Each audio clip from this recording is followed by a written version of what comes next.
This general election, most of you will be electing a person to serve a new congressional district, the 10th. One of the candidates is a familiar face. 3rd District Representative Mike Turner is a Dayton Public School grad, former mayor, and has an MBA from UD. Now, he makes his case for why voters should keep him around, and he told me you should look at his record. Starting in the Middle East, anti-American protests, we're seeing them pop up across the Middle East. An American ambassador has even lost his life, along with 3 other Americans. What is the proper response on the United States' behalf? Well, I think this is certainly an indication of the failure of the president's policies. I mean, the president went into Libya, spent, $1 billion of the United States military, and the question that we kept asking was, what is the follow-on policy? What is the goal and objective? Who are the people that we're to be aligned with? What is the geopolitical view that they have? Similarly in Egypt, as we saw the transition, the president has had sort of a haphazard approach or policy.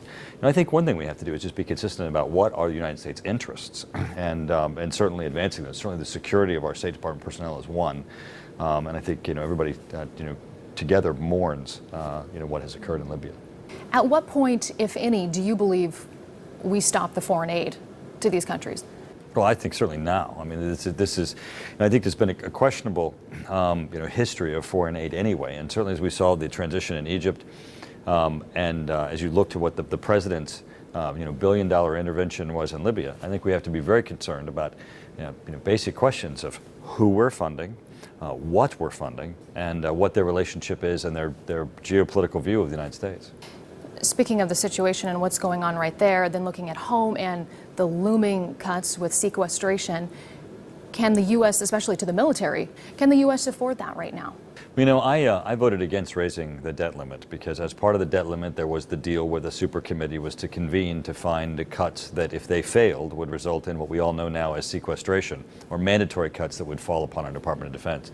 There were 2 components: one, $500 billion, $500 billion of cuts that would go to the defense, and then on top of that there would be another $500 billion.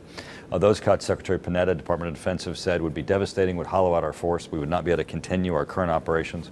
But more importantly, they risk 3,000 to 4,000 jobs at Wright-Patterson Air Force Base, perhaps as much as 6,000 to 8,000 jobs statewide. They go right to the heart of being able to preserve our national security. I think they're responsible. How do you plan to bring new job opportunities to the Miami Valley? Well, I'm pretty proud of my record in working with Wright-Patterson Air Force Base. In fact, we're coming up on a mark where almost 10,000 additional jobs have been added to Wright-Patterson Air Force Base since I've been in Congress. We're coming up on a point where we see that our work to ensure that Wright-Patterson Air Force Base and its missions grow has been successful. And now what we need to do is to ensure that the jobs outside the fence, those jobs that are related to either aerospace or military, Department of Defense, also can grow. We're seeing some of that investment in the community with for example, the GE research facility that's going on at just outside the University of Dayton. I work to help funding both with GE and the University of Dayton that assists that facility, that really brings us to the forefront of what will be the cutting-edge technology in the aerospace industry. Finally, you've been in the House of Representatives since 2003. Your opponents very well may say that's long enough.